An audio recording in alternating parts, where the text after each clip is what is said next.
Hey everybody, and welcome to the Rabbit Trail Podcast. This is episode number 140. 140. It's just 140. 140. Boom. Yes. Anyway, we're excited that you guys are joining with us today. We're going to be diving into all kinds of conversations that are basically talking about seed. And light. And light. And seed. And light. Because you need both for gardening. In fact, I worked really hard on my lawn all last weekend, so I've got it on my brain. So it's gonna be fun. But we are the podcast where we're gonna chase the truth wherever it runs. We're glad that you are joining us, and I would love for you to let us know that you're joining us. But first, we're gonna let you know who's joining you. I'm Greg Harris, senior pastor at Olive Branch, and my fellow rabbit chasers are. My name is Stephen Oldham. I'm the local outreach coordinator here, or outreach pastor, I guess. I got to remember to say that. I keep forgetting. Eventually, you'll get this right. Yeah. Well, that's me. I'm here. I'm glad you clarified that because I was really had no desire to hear anything you had to say until you said you were a pastor. Yeah. Now I'm all ears. Yeah. And for those who have ears, let them hear. I've heard that before. I know. So, yeah, if you are watching still, continue to watch us on YouTube by giving us a like and a subscribe, and let us know where you're watching. If you're listening somewhere else, let us know that you're listening by giving us a rating, and follow us on Spotify, Apple iTunes, and all the rest. All right. And that's what I love about this is, just being friends is we just don't let anybody make a mistake without just burying them. Yeah. That's right. Don't make a mistake. Yeah. I will say one of the cool things, and somebody sent us little notes. I don't know if you saw them on the counter, and it was for a pastor's appreciation, and people left notes of appreciation, and somebody was talking about not only do they appreciate us as pastors, but they appreciate the rabbit trail. They really enjoy the rabbit trail. They're glad they were introduced to the rabbit trail. And one of the things they said is just not just they enjoy the conversation, but they enjoy the friendship that we share at the table. And boy, are they mistaken. I don't remember exactly how they worded it, but I did think, that is cool that projects, and so it gave me warm fuzzies. So who are you? My name is Brent Branch. I love how he always assumes everyone knows who he is, but they probably do by this point. Well, you are the favorite. Well, yeah, because you guys keep telling me to shut up, so it's like, shut up, Brent. Okay, that guy's name I hear all throughout the podcast. But my name is Brent Branchett. I'm the Connections Pastor here at Olive Branch Church, and we would love to discuss your questions, discuss your comments, and you can send them to us at rabbittrail@obcc.church, rabbittrail@obcc.church. Please send them in. And if you're feeling seasick, because Brent, for all of you on the podcast, keeps rocking back and forth. I am, if you're feeling seasick, you got a lot of energy today, man. So I am fidgety today. I don't know why, but here we go. I just want to share something with you because we are friends. You were talking about working in your yard, and I just thinking of a story, and it was probably when I was 18 years old, and I was working on my first car. It was a '69 Charger, and it wasn't running. Yourself. Huh? You're dating yourself. I know, but I mean, obviously, I was too old to buy it new. I was only 7 in '69, but it was a great car. Still dating yourself. I know. I wish. Yeah, I am, isn't I? But I wish I could have it back because I would just love to have that car, and now I can't afford it. But anyway, it wasn't running well, so I thought, okay, it's time to rebuild the carburetor. So pulled the carburetor out, soaking it in a bucket of gasoline to just kind of clean the parts as I was getting ready to do stuff. And my neighbor's cat came running over, crawled up over by the car, and started drinking the gasoline from the tub that I had it sitting in. It just kind of freaked out and started running around my front yard at 100 miles an hour in circles, and then just stiffened up and then just fell over. Did it die? No, it just ran out of gas. So that was Brent's horrible jokes. I really enjoyed when you told that one the first time. Yes. So, boom, chakalaka. I will say, too, that when That one joke. Well, we were sitting in Greg's front yard for Halloween, and this girl came over, and I didn't know who she was. She comes over, and she's saying hi to everybody, and she's dressed as a vampire. And or I was a like, bat or something. Yeah. it was a vampire. I said, what are you? And she goes, I'm a vampire. And I was like, oh, do you know how many vampires are in the entire world? And she was like, started to answer me. And I was like, just one, because you can only count Dracula.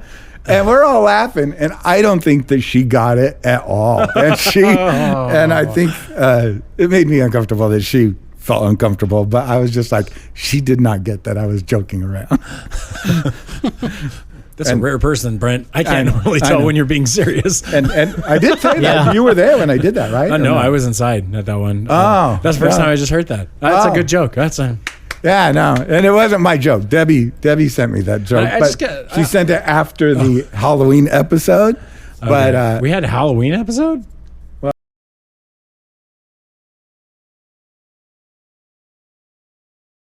I just want to give you a props, Stephen, that you're not so trained that when he yelled boom shakalaka, you didn't accidentally just go bye. It's just like, Did I just say boom shakalaka? Yeah, a little bit ago. Did I really? Yes, you did. I didn't even know I said You probably say it in your sleep. I probably do. I'll ask Nancy later. Yeah. Oh my gosh! Speaking of that, Oh, boy. I woke up the other day and Well, that's good. yeah.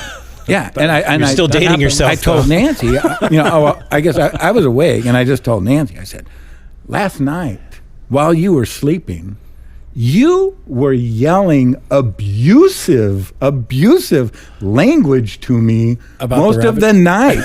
And she goes, that was your imagination. I said, what was my imagination? And she said, that I was asleep. Oh, we're just adding them up. Oh, today. we are going. I can't. All right, please move on. Yes, Let's go with the Stephen's first impression. You know, I actually do like your jokes when they're spontaneous and not planned. Yeah. Stephen, this is where Stephen's first impressions come out. Stephen's first impressions. Like, you're going to go out on the interweb here and tell us the Yeah, dark I can parts, look. There's not really any particular comments, but there is an interesting kind of conversation that could come out of one of the things you were talking about, Brent, was mastering both sides of an argument, how you should learn to argue that side as well as your own so that you have a good way of communication. And that just started a lot of back and forth with liberals and conservatives on our main site. Did it really? Yeah. They're going back and forth and saying, well, liberals, you know, they I can regurgitate what they think, but they can't, you know, reiterate what I think. And then the other one was like, I don't think that's what I mean. They're going back and forth and trying to have an argument. So it's just kind of interesting that, you know, that I guess it's at least prompting a conversation. But I just have a longing for the way the internet used to be when there were forums. Oh, tell us. You're dating yourself. Yes, I am. And I really want to go back to that date because it used to be in Back when the internet in 1969. Back when you you were like- have a bulletin board. when you had to use your phone line. No, this was a little bit after that. But when I was online, you would go into forums to chat back and forth with people, and that was long form format. It wasn't 100 and whatever characters or less. And what that did is it made people write responses like letters, so people would edit and make sure what they were saying, and then the arguments were very lengthy on forums. But now it's kind of like people just kind of are so quick because of mostly Twitter, and it has taught them to just spout out a comment. Bottom line it. Or just so general that it doesn't really, like, you're not really responding to anything in particular, so it could be taken in many different directions. If I say, well, that's great, I put exclamation points, someone could hear like, well, awesome, or Well, that's great. yeah, or if you all caps, is that's great? Are you yelling at me? Like, so Well, just that's just great. yeah, and so they're because you can't tell the tone with few words, you get a kind of response. So That's why And- you and use also- emojis. yeah. But also, I think, too, that has played into this thing where we're not really having conversations is it is so easy to jump on and make a statement, you know, and even a harsh criticism or statement, where back in the day, right, somebody posted something, you saw, and it's just like, I want to respond to that. Yeah, you had to think And then about, by do the I time, really want to respond by the to time this? it starts to connect, you're like, okay, I'm over it. Yeah. Well, just imagine when you got mad at somebody that you saw on television. You're like, I have to take out my typewriter. Yeah. Tick, tick, tick, tick. oh man, I throw that paper out. I didn't spell it right. And you're like, do I really want to make this comment? Put it in the mail, put a stamp on it, give it to the host postman. When you had to like scrape the papyrus, the vellum clean, and then grab yourself some meat. Well, I'm just saying, like, it really made people think, because you really had to be angry to want to respond in that manner. Have enough energy to fall through. Yeah, now it's so quick. You can go from emotion to typing in like seconds. And I think sometimes that just gets our Not raw even thoughts. typing. You just literally You just speak. dictate. Yeah. And it's like, I don't know what sounds like, but I would love it. We should do an entire episode where we talk only in tweets. Oh. Like, just to show how bad conversation would be. Wow. Yeah, I think I could do it. Even today with the elections on whatever side or the other, I think what I would like to just see is people go back to a level of civility that requires persuasion instead of coercion by being precise. Or asking questions. Or asking inquisitive questions to clarify positions instead of just making statements that are emotive, that are going to get under somebody's skin. So, some people are posting different things online right now about like, okay, everybody should be able to be friends, even though the outcome says. And then someone was like, everybody who says that, there's only one side that always says that. And I'm like, no, I've been around long enough to notice that statement has been on both sides of the political aisle, no matter who wins. They'll be like, everybody needs to get along now because my guy won or the other guy won and I still want to make friends. It's not particular to any one group, but it's really easy to just moralize whatever side you're on. So if I think I'm right, I just say, well, those guys are evil. And everything that comes out of them, I don't have to say. I can just kind of assassinate their character. I can just say, well, they're all, Can you say that word without us getting flagged? Assassinate? That I can say. I can't say the other one where you try to assassinate yourself. But so to me, it's just the idea of what is your point to emote. I don't know how persuasive people are when they emote. Like, I guess it makes you feel good, but I don't know what the long-term impact is for emoting without thinking how it affects other people. Dad of 4 kids, like one of the things we learned early on in just like life in general was that there was a point where we would like, at one time we were like, hey, here's a punching bag, like get your anger out, punch the bag, and suddenly it didn't help. In fact, what happened was one of my sons got more angry because he was faster to vent his anger.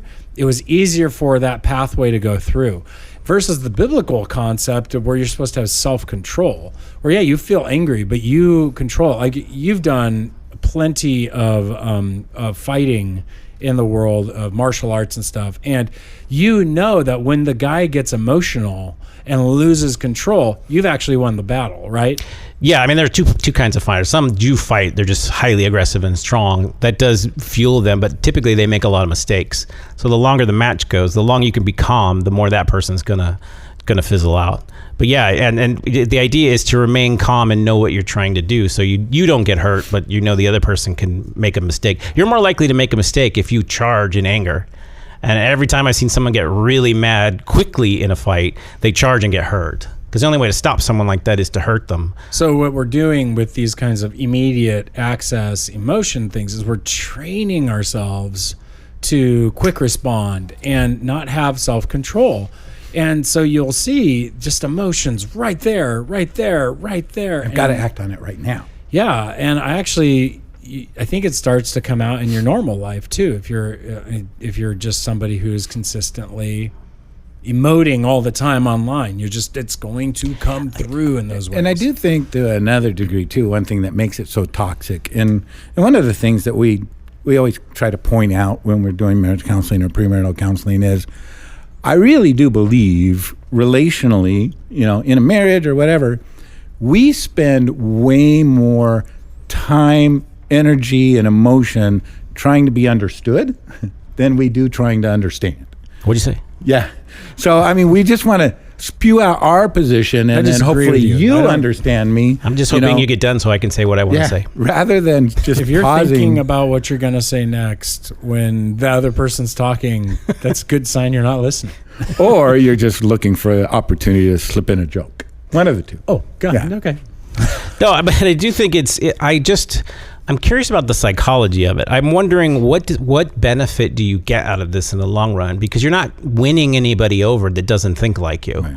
You're really not. And so to me, the reason why I think this does lead into the passage in some ways, because if you are trying to be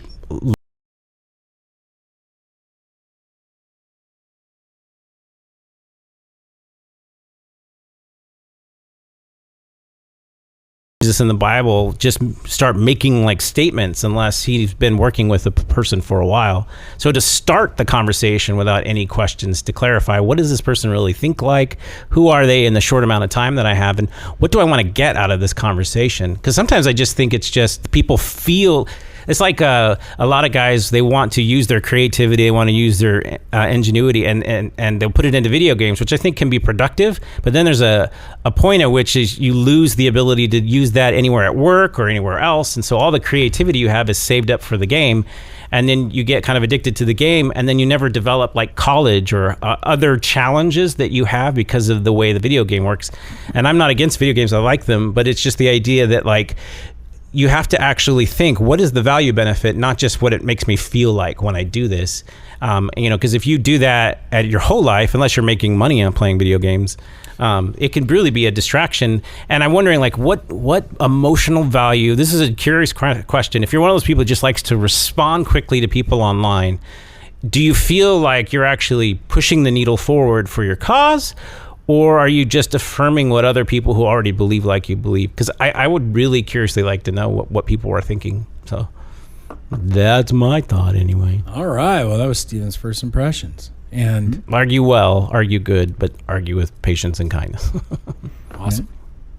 Brent, where are we going from here? All right. So we are in the sermon series still, Magnetic. And Stephen, you did a great job preaching this weekend. Thank you. Thanks. I really enjoyed it. Oh, 7-second service blew up on you. That was fun.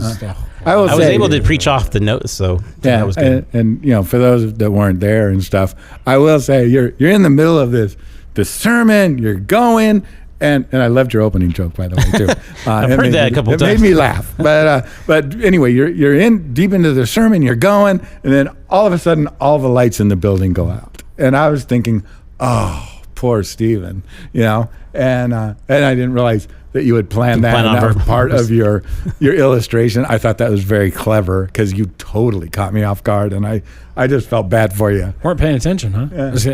So, it didn't work in second. I didn't get to see that in second service. No, the right first way, was my I'm running favorite. Upstairs, clicking on stuff, moving downstairs. I saw you. That's the other thing. I don't realize how much I notice people in the crowd now. I'm like, oh, I know that person. No, I thought that was very good. You were there trying to push the buttons on the back so it would go off. But the sermon was the light and the seeds, and kind of kicking off on Mark 4:10, 4:21 through 34. Kind of taking off on what I talked about the week before. Yeah, because you talked about the sower. It's kind of a full unit, so it was like part two. Part two, yeah, it really did feel like part two because of the linked statement from your parable there in verse 20, 21 or somewhere on there. Mm-hmm. 13, I think, is really the link. If you don't understand this parable, how are you going to understand any of the parables? Right. And I was like, oh, well, I got to understand that parable before I can talk about the next three that don't have an explanation. Because in the text, Jesus tells you the explanation in Mark about the sower, because they ask him, but then he goes on to three more, and nobody asks him anymore. And I was like, oh, well, we're not going to... It's almost like you zoom back out from this moment of intimacy with Jesus, and now we're back in the boat, and he's just telling stories and walking away. Like, I just feel like that's what it feels like, a mic drop, I still would love to preach like that. Just be like, tell a story. The sower went out to sow some seed, and as he went, he's just like scratching heads and just like, have a nice day. And you're like, is that the Messiah? I think so. And should we follow him? Jesus. I don't know. I think I'm going to ask him some questions. I don't. I thought it was crazy. I'm going to stay right here. I know it's Jesus, and I don't want to tell Jesus ooh, I think you could have made it better. But, a lot of times when you draw people into those stories... Just watching Greg's face talk about heresy. Right I know. I love to go on the verge of heresy and just watch Greg kind of squirm. And okay, here comes the heresy. He's trying really hard not to say anything. Between his eyebrows. But, when Jesus is getting people involved in this story...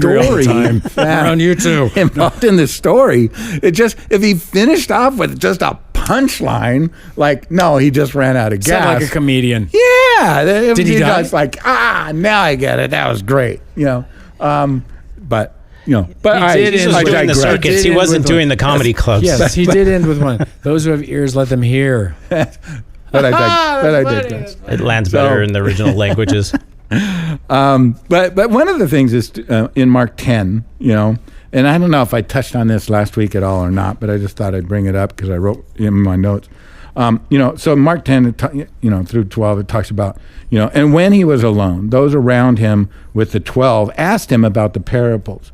And he said to them, to you has been given the secret of the kingdom of God. But for those on the outside, everything is in parables, so that they may indeed see but not perceive, and they may indeed hear but not understand, and they should turn and be forgiven. So basically, it's like he's keeping them at bay.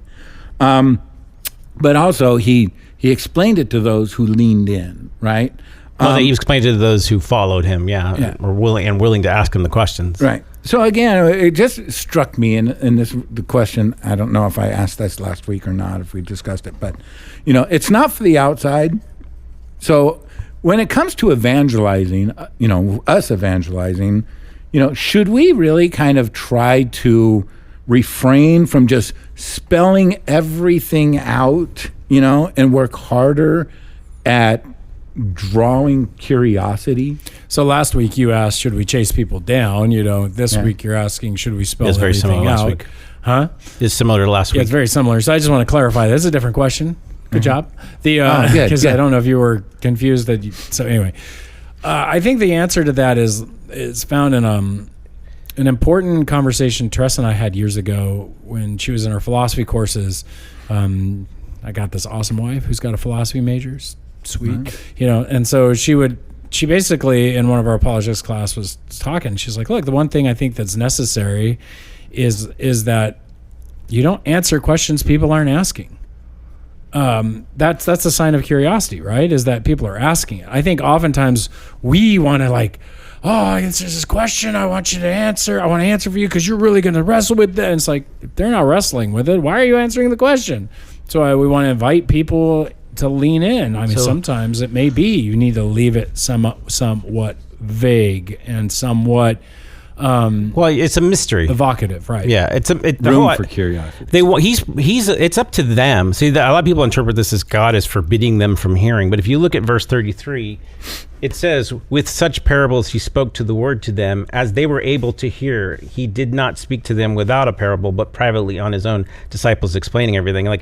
So that they would hear, he speaks parables, is what it's saying. It almost sounds like the opposite. Well, he's speaking parables so that those who don't want to hear won't hear. Now he's saying, I spoke in parables so that they would hear, those that were willing to hear. And I think it's what's missing here is that you see that he's not doing this to make them not hear. He's doing this to provoke them that if they're really interested in hearing, that they would, like you said, lean in. Yeah, I used the magnet with the gold panning illustration last time, where he really was trying to pull those prompting their curiosity out of that crowd, for them to come and begin to ask questions of Messiah. Yeah, it's like when you go to McDonald's, if you're not interested in eating any burgers or chicken, then why are you there? You're not going to even be interested no matter what you see on the menu. But if you really want those things and you go there, it's going to provoke you to do something. This also, I didn't get into this, and we didn't get into this at all, but this leans back to Jesus being the wisdom. In the book of Proverbs opens with this conversation of, you need to read this because it makes the foolish wise and these kinds of things. And it says there's parables. This is one of the terms used in this opening statement. And so there's riddles and parables for people to grasp and understand. And when you get those, you become wiser. And so there's a sense that he is being this wisdom who is laying things out in a manner that's going to make the wise ask questions. The wise want to know more. The wise want to ask why. All the wise. And so there is this sense that the fear of the Lord is beginning to knowledge. Yes, but even earlier, I'll read the opening here. He says, to know wisdom and instruction, to understand words of insight, to receive instruction in wise dealing, in righteousness, justice, and equity, to give prudence to the simple, knowledge and discretion to the youth. Let the wise hear and increase in learning. Let the one who understands obtain guidance. You're like, but they understand. Why do they need more? Because the one who has will have more added to them. This is Jesus talking wisdom stuff here. To understand a proverb and a saying, the words of the wise and their riddles or their parables. This is this concept that's going on here, and I think Jesus is doing this wisdom teaching thing with these stories, like a prophet would, like Nathan, like quotes Isaiah here in the passage. That and so I don't think he is, these people are told these things because if you're not going to hear it, it's your fault, is really what's going on. I'm telling you. You're hardening your heart. I'm telling you it straight to your face, but you are not going to listen. So, I mean, what's the first parable told in all the Bible? I kind of go back to... Isn't it Judges? No, I really think it's Cain. God goes to Cain and tells him that sin is crouching at the door and wants to devour you. Like, that is a very parabolistic story. That's like, what do you mean? Like, well, it's illustrative. It's this sin can take you down. It's a beast. Need to master it. You need to take it down like a beast. That's a parable. And that's really, really critical. So... And one of the things, too, I just want to clarify, because I'm sure some people are asking themselves this question, and I just want to dispel the belief that Jesus was a farmer, because people might think that he was a farmer because he was always talking about a pair of bulls. But that's not the case. Jesus was not a farmer. Are you kidding me? Okay, so anyway, one of the things too, like when I feel like I'm in kindergarten now. I am. Why don't you chicken cross the road? This is a horrible day, but again, one of the things I was thinking through as well during the sermon is, it's talking about leaning in, and you're leaning in for clarification. You're leaning in to learn when you're leaning in, and not just leaning into the teachings, but I think as believers, as Christ followers, we can also lean into our experiences, right? I mean, because when I think about, times that I've leaned in or should be leaning in, is when things are difficult, when you're going through trials and when you're going through tribulations. Part of it isn't just going through them. It's kind of taking that moment to lean in and just ask God, like, what are you trying to show me? What kind of a work are you trying to do in me? What are you trying to develop me? Because I think that trying to get that understanding during a tribulation or a trial helps you grow through the trial instead of pushing God away, right? Well, at least the reminder to yourself that there is a purpose here. I think that the underpinning narrative of our world and of our hearts is that there's no purpose to your life. You make up the meaning. You create. You have to fight for your importance. The more hey, these politicians on the world stage, they're more important than we are, or more significant than we are. No, and I've been wrestling with that concept of significance, and it fits in with this. Because the word of significance is has the word sign in it. It literally is signify. The word signify, and signify means to sign towards something. And so all of us have a significance. We're made in the image of God, so nobody's significance is necessarily lower. But what I like what you're saying, because it's that reminder that even what's happening to you has significance. Don't let somebody make it not without purpose. And our whole culture is without purpose. It just tries to make everything without purpose. Who gives you your purpose? Without the Lord. Without the Lord, who gives it to you? You feel people, I have to give it to myself. I'm like, well, that's very unfulfilling for most people who try to live that out, because they're always looking for outside affirmation to affirm their own individual belief system. Yeah, I need to affirm myself. So I'm listening to people tell me that I need to affirm myself. I'm like, that seems self-defeating. The only person who can signify to themselves was Jesus. And it's because he is the Word. And the Word was that sign to the Father, to God, who he was. The only one who can do this is God. God can signify to himself. We all have signs significate to God, right? I think I made up a word this week. And there's just this reality that means your suffering has meaning, has purpose, has significance. Yeah. No, it does. Not it can. It does. Well, if you don't take the lesson to heart, I guess you're not really learning of the significance. Right. And my point is there's always significance. There's no random event that doesn't have some... Now, can you always find the meaning? Or know it? Not necessarily, but it's good. And not necessarily right now. Yeah. It may be years from now. And it's good in the attempt to try to remind yourself, to build that into your brain architecture, that this is a world filled with meaning and significance. Well, the dirty little lie, though, of the world, or of just the opposition to what God thinks, is that you know yourself better than anybody else. And I don't think that's true when it comes to God. The thing designed doesn't know more about itself than the person who designed it and put it together and knows its function and purpose. And that's the thing humans wrestle with. We keep thinking we made ourselves, and you don't make yourself. You're discovering what things are, what you believe about things, but you were made for a purpose, and the purpose is to image God, and that's what people have a hard time grasping. But we aren't saying that you don't have some agency in who you become or what you become, because God has made us feedback loops at some level where what I think, what I believe, and the way that I respond to my world does make my character. Yeah, there are choices that you make, but what I'm saying is there's a kinetic and potential, right? It's like you're just sitting there doing nothing and making a purpose that you weren't designed for. It brings more harm to what you could be than it does anything else. You can actually, it's like a car. If, like I always say this, if there's a sports car, it's not designed to be a big rig. So if you attach a rig to it and try to carry it up the hill, you're defeating the beautiful purpose of the sports car. And if you don't know that, then you might try to do that just because you think, well, it's a car. It's got power. It's got power, and the other things have power. But if you don't understand, the designer is like, wait, I spent a lot of time and energy into doing this to have it fulfill its purpose. Look at what it could do. You're like, oh, I never thought about that. Now you have choices to listen or not. You're like, I'm going to do that anyway.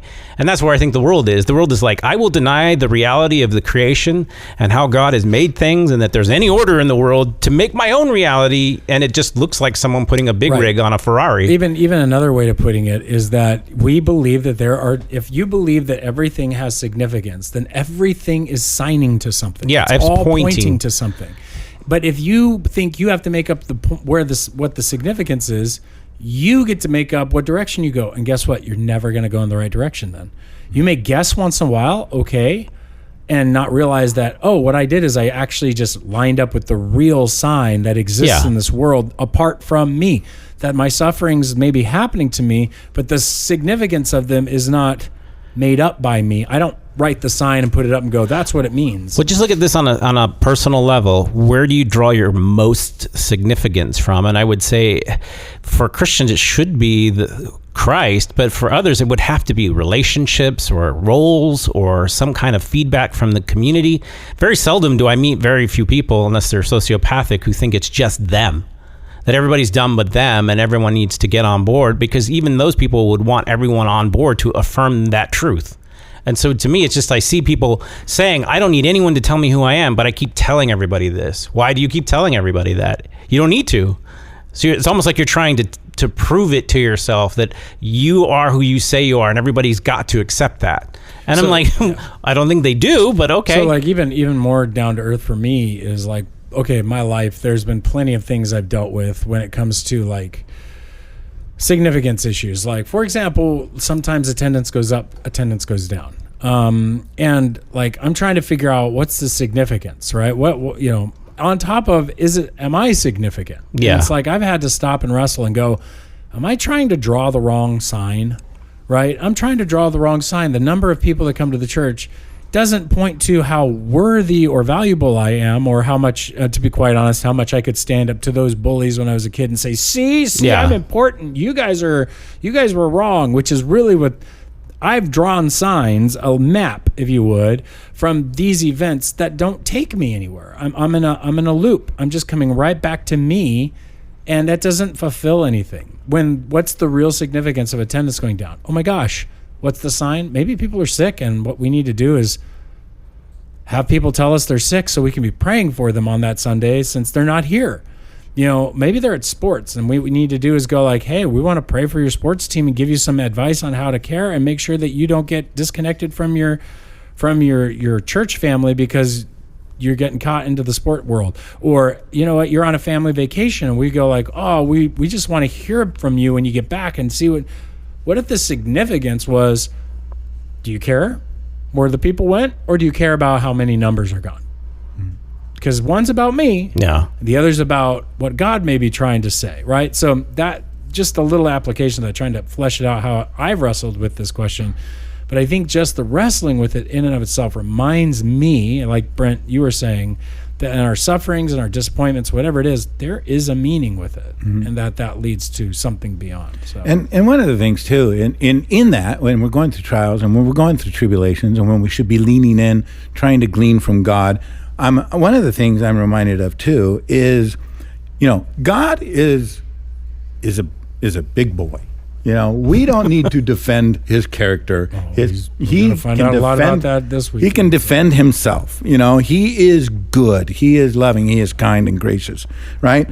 But I also think that when we are going through really difficult times, when we are going through really hard tribulations, I think our attitude in those areas reveal a lot about how we feel about the character of God. And so, again, I don't have to defend God to the world, but I do feel like we do need to, as believers, wrestle for God's character in our hearts and our minds, right? Because if we lean in, we can grow. We can be reminded of his goodness. We can remind that there is purpose in this and not just he's punishing me or, being mean to me. Because if we don't wrestle for his character, we could become a bit of an apostate and just push away from his character and form a negative view of who God is and harden our hearts and minds against him, So we do always, just because we're believers, just because we're followers, doesn't mean sometimes we're always on his side. I love my parents. My parents were great parents. And there were some times where I felt like I hated them and I did not want to talk to them or have anything to do with them. And that was when I was probably 13 years old, and pushing back. I hope so. Yeah. Have the last It week. definitely wasn't as an adult. okay. I learned to appreciate how blessed I was. But again, I think that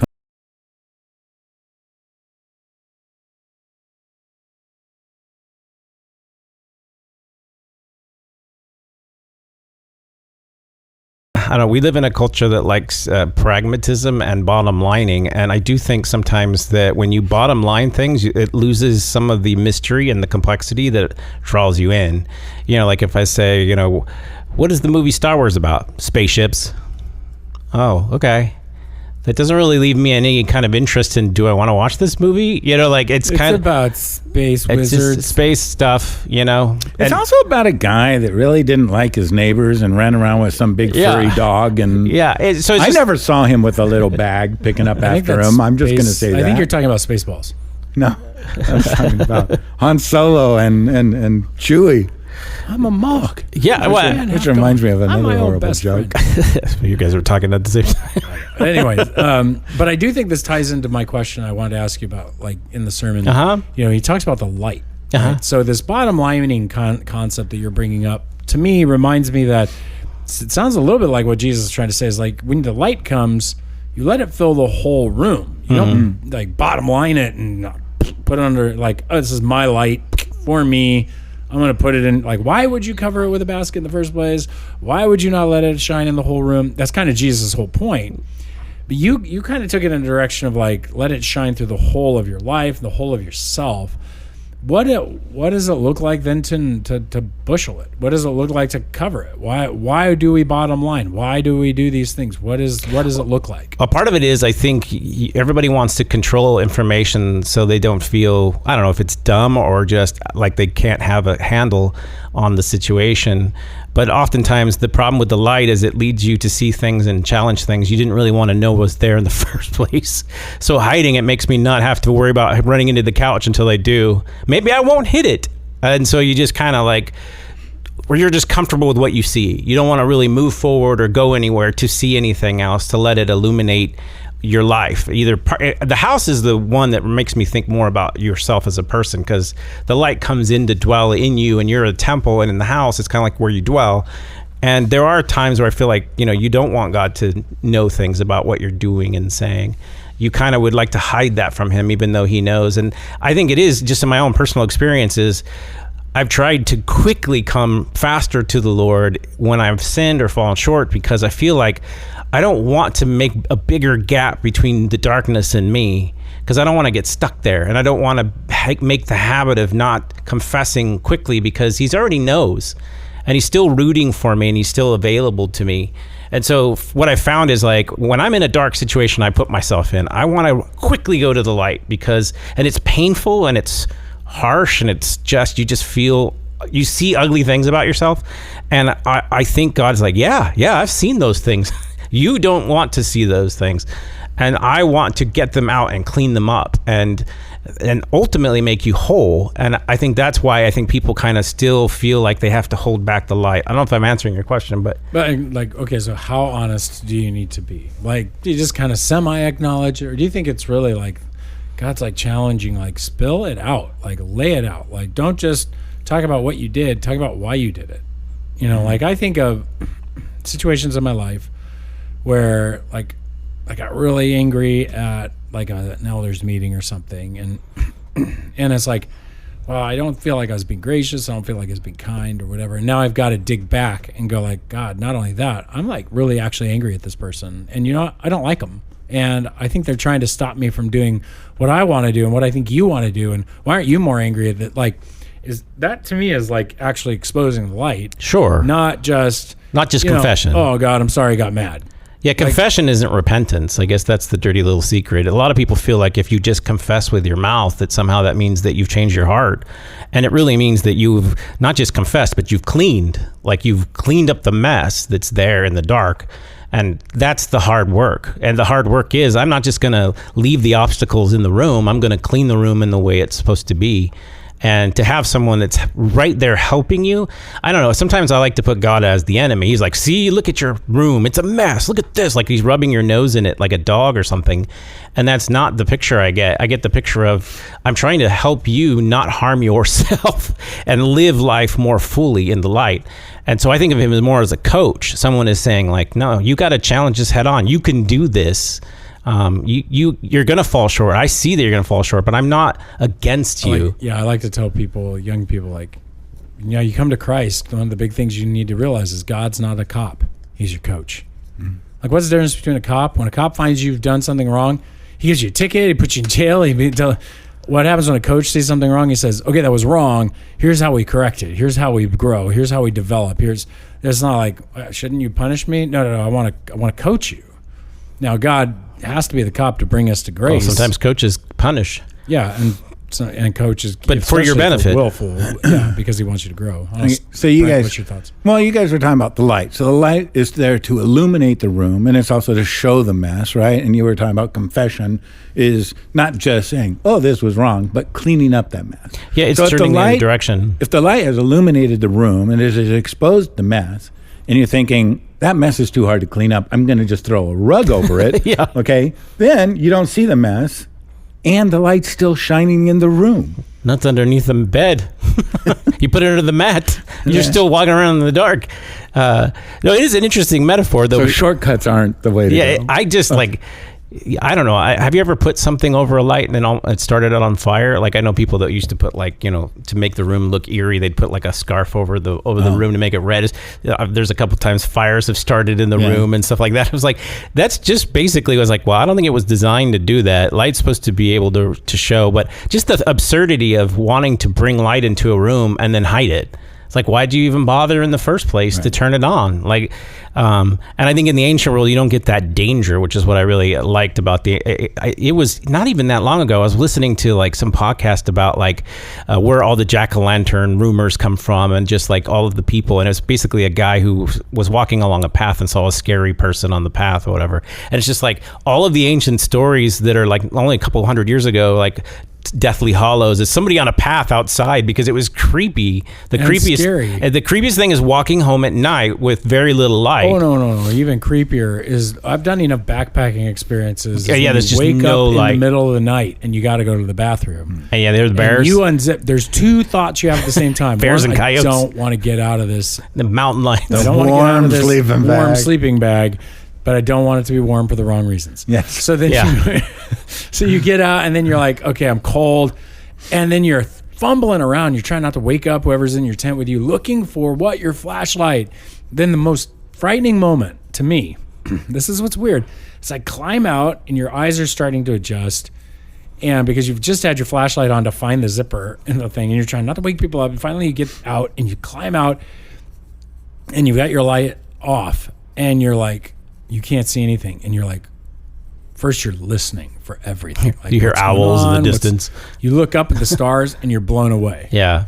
And then you have to turn your light on. And the thing you're thinking is, please don't let me illuminate anything I don't want to see here. Yeah. And it's like, you finally turn around and you do the sweep. You're like looking around for any glowing eyes, anything like that. Because it is just scary. You are vulnerable massively. It's dangerous to go out in the dark. That's why you're scared. It's dangerous. Yeah. And that is true, because years ago, you might have even been just a youth pastor here at the time, and we did a olive branch camp trip up in Mount Whitney. Yeah, right? Whitney Portal. And the rangers were warning us that there were bears all over the place. They're invading the campgrounds. We had somebody where the bear came in and ripped their cans open and Want a ate picnic basket? ate the cans, broke into my dad's truck, and I remember Drove it away. I remember walking up this path and The brown bear. I forgot their names, but Diana, they had like 7 kids. The Powers. The Powers. So I went up to the Powers camp that was like at the very top of the hill, and we were just sitting there playing guitars and singing worship songs all night. Had a great time. Then it got to be late, and everybody had kind of gone to bed, and I realized I don't have a flashlight. And so I was walking down the path, to go to my camp, and I am not very skittish, but I was scared. And I mean, part of it I was worried to trip, but also every little noise that you heard sounded so loud and threatening. And it was just, and part of me was like, I wish I had a light because I could illuminate and see the safety, but everything was terrifying, And that makes a lot more sense though. When we went to Spirit West Coast and we were up, and they had put us in a camp way far away from the music festival, and the giant sign up next to this fence says, "Beware of the mountain lions." And so I'm the youth guy, and I got this like bulky, like his name was Cody Jones, not from Dude Perfect, different Cody Jones, and he was the center for Norco High, just this one of my top youth leaders. And we're sitting there, and it's dark, and I'm just playing the guitar, and I'm like, "Don't go in the woods alone, the lion's chewing on your bones." And I'm like getting this creepy look on my face, singing this song, and I'm just making it up as he goes. And I'm done. It's like 20 minutes of goofing around like this, and I put it down, and I'm like, "Hey guys, so what do you want to do?" They're like, and Cody's looking at me like, I'm scared to death. I don't want to go anywhere right now. I was like, what? And so he went off to the bathroom scared. Does anybody have a towel? like literally scared to death. And I'm like, I think I walked up to you or something. I don't remember, but I told maybe it was Roger. I'm like, oh, dude, Cody's like really freaked out. And he's like, what? I'm like, oh, watch this. And so he was coming back, and I kind of beat it in on it, and I just took off as fast as I could, running at him. And then I got down, and I did like a couple gallop thing, and I went right up next to him, and he just couldn't breathe. And I was just like, oh crud, dude, he's like so mad at me. But I was like, it's freaky being out in the woods. If you're out and about in Nowheresville, when there are lions and tigers and bears. Yes. Oh my. Which is a reminder that we are to be the light of the world, and again, part of that is to illuminate so people can see clearly the truth of what's going on, and also to eliminate some of the fear, and by presenting the good news and living it out before them, and sharing with them about Jesus Christ, and yeah, I mean, these parables are fascinating to me because the first one does unlock the rest of the parables.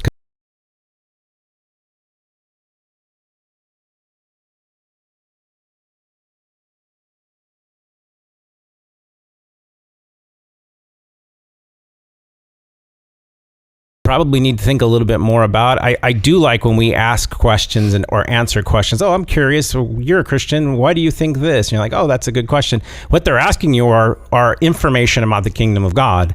And a lot of times we kind of sell it down to just a pitch. Like, I got to get to the gospel, and then and I say the pitch, and then I'm done with that person, or I'm done. I did what I had to do.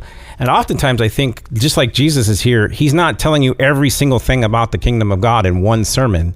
He's kind of like just getting you curious and giving you little facets of the jewel. Isn't that what he means by the one who has more will be given, and from he who has not even what he has will be taken away? Like, that's a fascinating sentence, because it's almost like it's a riff that Jesus likes to use. It's one of his kind of pithy statements, and he puts it here in talking about like measuring seed out and the light. And which is funny, because when you guys read that in Mark, and I wasn't really like following along, in my Bible, and you read that, I thought you pulled it from the parable of the talents and wove it into here, and then I'm looking and I'm like, it's there twice. Here. The this hearing is talking part about the seed, and that's talking about money, and it's like, that's crazy that it was the same threat, Yeah, and then later it gets even weirder when you get statements like Paul, who has obviously read a bunch of Jesus or got to hear a bunch of Jesus' teachings, because he's talking about this idea of, hey, there's this gift you guys were going to give to the church, and as he gets into this, again, it's just...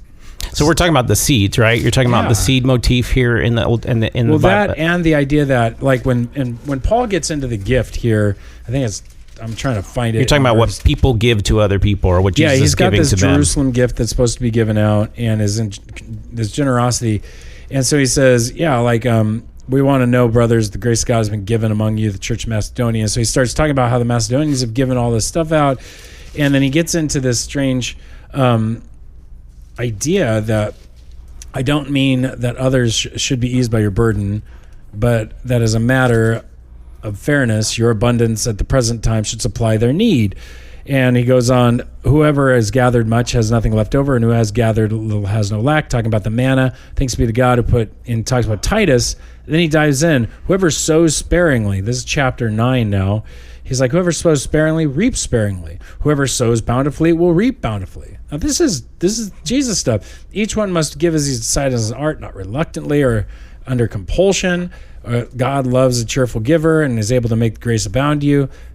And then he jumps on even further. He who supplies seed to the sower and bread for food will supply and multiply your seed for sowing and increase the harvest of your righteousness. You'll be enriched in every way, to be generous in every way, which through us will produce thanksgiving to God. For the ministry of this service is not only supplying the needs of the saints, but is an overflowing in many thanksgivings to God by their approval of the service. I mean, he literally he's riffing on Jesus's his parables with the same thought of it multiplies, it grows. And obviously for us, we know that when you take seed, you throw it in the ground, it grows, and if there's water and everything, you get more seed than you put in the ground, right? So part of it is the sowing thing, where, hey, the more you sow, like right now, if you a little bit, more, or if you have a lot, more will be given, a little bit will be taken away. Talks about the talents, where he's supposed to be investing for his owner, and then the same thing, and then talking about giving as well, kind of that same thing, and the idea that popped in my head when you were just sharing that was the idea of being a joyful giver, and part of, I think, what they're communicating is, we should be joyful givers. We should give. We should help people. But part of the joy in giving is the fruit of your giving, right?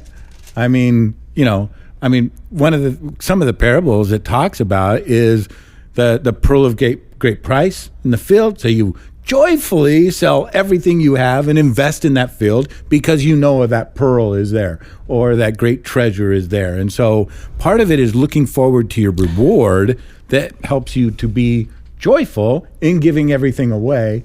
And again, when it comes to giving in that regard too, whether it doesn't have to just be monetarily, but the idea that, God has promised us over and over again, we will be rewarded in heaven for everything that we give and lose in this world, and so we should be generously minded and joyfully minded in that, because we know that it is a great investment in. Yeah, I mean, people aren't willing to sacrifice into things they don't think are going to have an outcome. So to me, the only way that you are able to sacrifice something joyfully is that you feel like it's for a good reason and it produces something that's going to bring goodness to the world. And sometimes that really questions your faith, because you're not going to see every kind of blessing all the time, but you're okay because you know that you've been blessed with so much already, that what you do have has been given to you from a gracious God. But if you really don't believe in a God, you have to kind of hold on to everything because you never know if you're going to lose it. No one's going to replace it for you, and there's no reason to be sacrificing on this side of the earth because this is the only place you're living for. And so a lot of times people think, well, also they have to give. Like, I don't have anything to give. And I'm just like, well, you have something. God gives something to everybody. Just give that away. It could be information, it could be knowledge, it could be something small. But if you're blessed with something, especially usually God blesses you with something in abundance in some area of your life, give that away. And I think someone was saying, like, because they did get into this mindset, our church has this mindset, because we teach a class on outreach and sharing, and people feel like, I got to get all this information before I can share. And I'm like, no, just share what God gave you, whatever that is. It could be money, but it could also just be a word of encouragement. It could be a lot of things. I think it's great because Jesus, like, think of the terms of what Jesus is saying. You got seed, you plant seed in the ground, it grows and it multiplies and gives you more back. Yeah. What happens when, so like, okay, you got to give it. I got to exercise. You don't have to start hard. You start light. In fact, you'll hurt yourself if you start. Most people can't just jump into crazy exercise stuff. You got to go lightweight, really relax, Amen. do what you can, but you start. And what happens when you use your muscle? It grows. What happens when you use skill? You don't start playing Mozart. You start like you start at the simple levels, learning where to put your fingers and how to use your hands in different tones, and then it grows, right? So, but the more you use that skill, the more that skill will grow. The more that you engage with your money, the more you give, not use your money, like in the way that they would talk about using money, the more you use it to bless someone, the more it grows. Like, what happens if you help somebody? Like, this is literally how it grows. I give it to somebody who gets out of their situation because of what happens. They manage to make a lot of money. They turn around and one day, I'm in need. They give me money. That's how it returns to you. This idea, and sometimes even more, because money actually does grow when you use it appropriately. When you give it away, it will grow. It comes back. Yeah, there's a lot. This is why some people say, well, I try to do good things and I don't get anything out of it. And I'm like, well, the only way you're going to do that is if you believe there is a God that will reward you for all things. Sometimes you will see good come out. And a lot of times you do. The more you frequently do something, the more you're going to see some kind of blessing from doing that thing. You know why? Here's the thing. If you stop, the guarantee is zero. Billy Graham didn't start evangelizing to large crowds. Yeah. He started door to door. He started with everybody that he was around. He started with little crowds and preaching the gospel. You have to spread the seed. But here's the thing. We think we have to be experts at it. No. Do what you can. That's why I think he says mustard seed here. It's like you got to start with the little one. You start with the littlest one. We have to be faithful. Someone gave you a mustard seed. Give that. Do it. I think the big what is your mustard seed? The big idea that we were trying to get across on Sunday was like this kingdom of God will grow exponentially when we give exorbitantly. When we give away and just don't care, like give the gospel away. If it lands in hearts, it's going to land in hearts. If they get curious, they're going to get curious. But we got to quit looking for the outcomes. We got to quit counting how many people we got to get. No, the actual count you need to have is like how many times did I pass it out today? How many times did I just share it away? How many times did I give away something about how many times did I share about Jesus? How many times did I actually talk about Jesus? How many times did I share something? And I don't care, share it online, but share it with a good attitude, share it with Jesus' intent, share it with the people around you, just get the message out, get the gospel out, and watch what happens. And you know, if you stop worrying about the perfection of the outcome, like if the first parable we're talking about is the first sower in the story, he's sowing seed and it lands still on rocky soil. If that's going to happen to even when Christ is preaching the word about the kingdom, if people are going to say, I don't want it, he's not going, well, I guess I just won't deliver the message again because people won't accept it. And if they didn't accept it from him, it's not going to be any different than when we do it. Right. But he still sends the seed because he knows, somebody will respond to this. And I think that's the encouragement, because the other sower, the one that we have, the second parable here that's only in Mark, he sows and he doesn't even know how it works. He doesn't know the mechanism by which the automatically seeds just grow. And he's just like, I just go about my day and night, and I throw out seed. That's all he's doing. And people go, well, I need to know how salvation works so that I could make the person saved or do some kind of weird thing. And I'm just like, no, just throw the seed. As you go through your life. You don't need a complete theology on of salvation in order to give the gospel. 5-minute overview of the systematic theology by Wayne Grudem is not going to be that helpful as you telling him. In fact, it may be a deterrent. Yeah. And then, so again, you guys are talking about the mustard seed. So it talks about, if we have the faith of a mustard seed, which when sown on the ground is the smallest of all the seeds on earth, yet when it is sown, it grows up and becomes larger than all the garden plants and puts out large branches so that the birds of the air can make nests in its shade. Who are the birds of the air?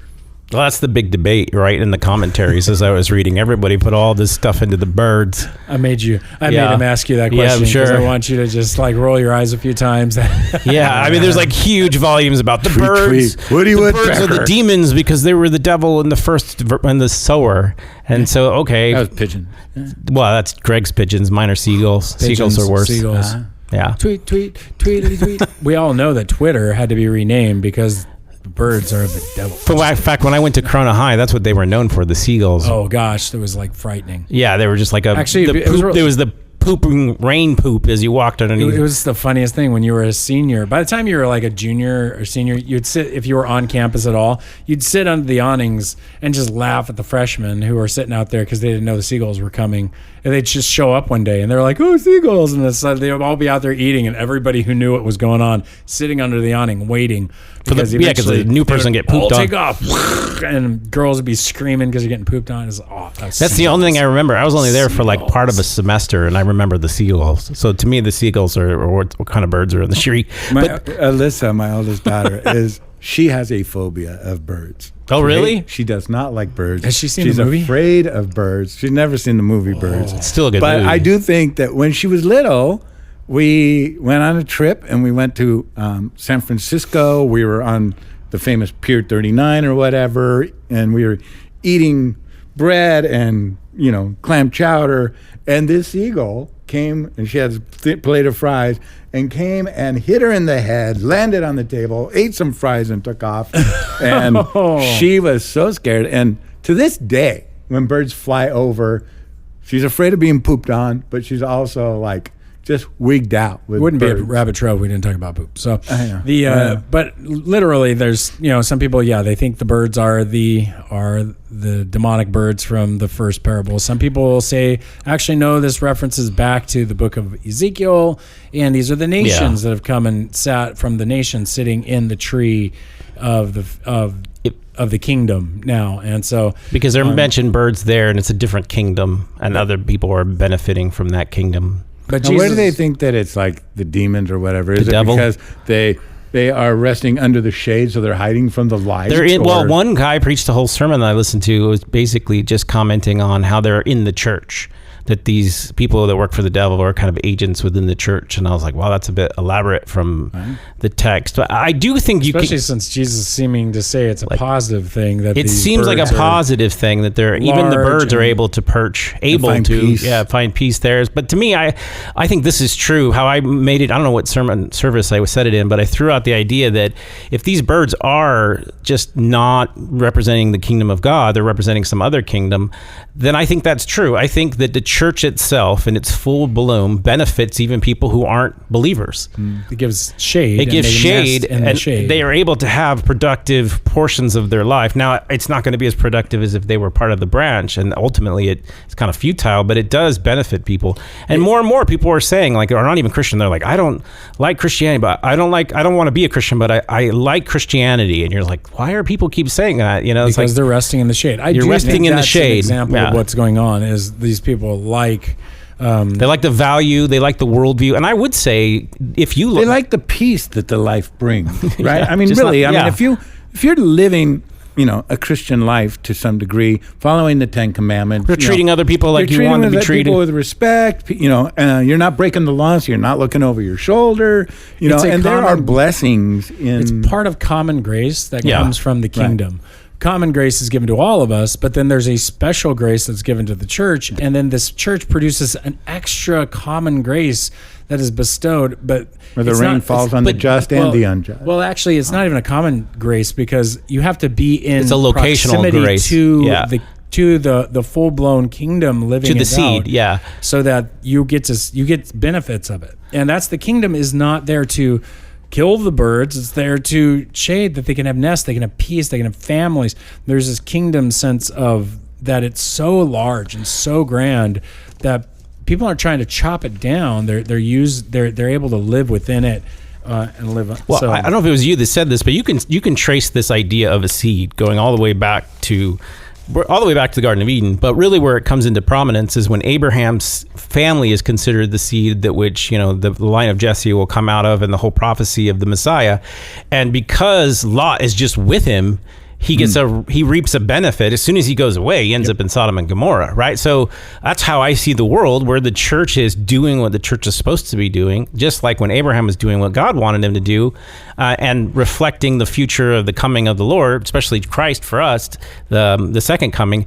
Then other people are going to see a benefit, and others are not going to like that. And the closer you are to the church, the greater the benefit. So don't ignore going to church. Don't ignore being around the people, because the people are the church. Yeah. It's not the building, but it's the people, and the people gather at the building. So there's something about being together. Yeah. So and at the end of your on the notes that we passed out, you made the comment or asked the question: are we willing to listen and share the light and the seeds of the kingdom of God with others? So what was your point in asking that question? Nothing. I just made it up. No, I'm just kidding. No, I was trying to fill space. Yeah. Well, for me, it was like, because I had someone hit me up and they go, well, that took a lot of pressure off me. I only need to give to other people what God has given to me. So God gave you salvation. You should be able to share what your salvation is. If God gave you a way to take care of your child, or you learned a principle of the Bible, when someone is in need of that and needs to be illuminated, you be ready to give that. And they thought, well, I think I'm responsible for the salvation. I think people go, I know I'm not responsible for salvation, but then they really think they're responsible for salvation in the way they carry out their life. No, I'm a representative of the kingdom of God in every aspect of life. So my life should reflect the worldview that I live, and I have to know my worldview. So if you ask me about parenting, I'm going to tell you a biblical understanding of parenting. I'm going to tell you what I think about politics from what God would think of. I want to live like Christ, and he's taught me things. And in that, it doesn't matter how much, like the longer you've been a Christian, the more you should know, but it doesn't mean you're not without any value, because whatever God gave you, someone else needs to hear, and only you know that. Like, I don't know what God taught you. He didn't teach it to me yet. And so I find that to be helpful, because it means everyone has something to offer or contribute within the family of God. Everyone who says, I profess Lord, and the seed is in the good soil, I have something to share. And that gives value to people who feel valueless. Their whole life, they're like, I don't have anything to contribute to society. Now you have something to contribute to the kingdom of God. And I think it brings hope to people. And there's a guy who came up and he's like, I needed to hear that, because I think people think I'm not good enough because I haven't been a Christian long enough. It's not about how good you are. It's not about how good I am. Most people get saved by people that are like brand new believers, barely know what they're talking about yet. Did God help you? Yeah. Are you happy? Yeah. Share that. Just never lose it. That's what I'm saying. Never lose the love of the Lord. Never be ungrateful for that. Like, always share that, and you will always see a value benefit for doing that. And that's the one thing I think God will test us in. Whatever he gives you, give it away. I don't want to die without giving away at least most of what God has given to me in any sense, whether that's knowledge of him or whether that's something that someone needs to hear. And I think that makes it equalizes it for everybody, but it also challenges everybody as well. So. Well, there's been a lot of good stuff from Jesus in this section. He's a really good rabbi. Yeah. So hopefully what we do is we're good disciples, we're good students, and we go out and do it, right? And that's the hard part, right? I'm going to encourage everybody to just give it a shot. Start flexing those muscles, those share muscles, in a way that maybe you never did. And it's not, you just start little. Just start little. Even if you got to just invite somebody to church, pray for somebody, and just share them with Christ. Just start somewhere and discover what God is really ready to do, because you don't know. You may have a gift of evangelism like Billy Graham, and you just never even gave it a shot. Oh, yeah. So, there are Billy Grahams waiting around in this world. God loves to use people who are willing to be used. And so let's get out there. Let's see what God wants to do and continue to just sow that seed. Spread that light. Shine, shine, shine. Go, go, go. Anyway. Preach, brother. So... Amen. Let him who have ears, let him hear. Let him hear. Well, we're glad that you guys joined us, and we hope that you've had an awesome rest of your week. We hope that you guys will let us know what you're thinking, and send us your questions, send us your concerns, send us your angry notes. I don't know, whatever your comments. We're just glad that you joined with us. You can send those to rabbittrail@obcc.church. That's rabbittrail@obcc.church, and we hope that you have a blessed week. Boom, chakalaka. Bye.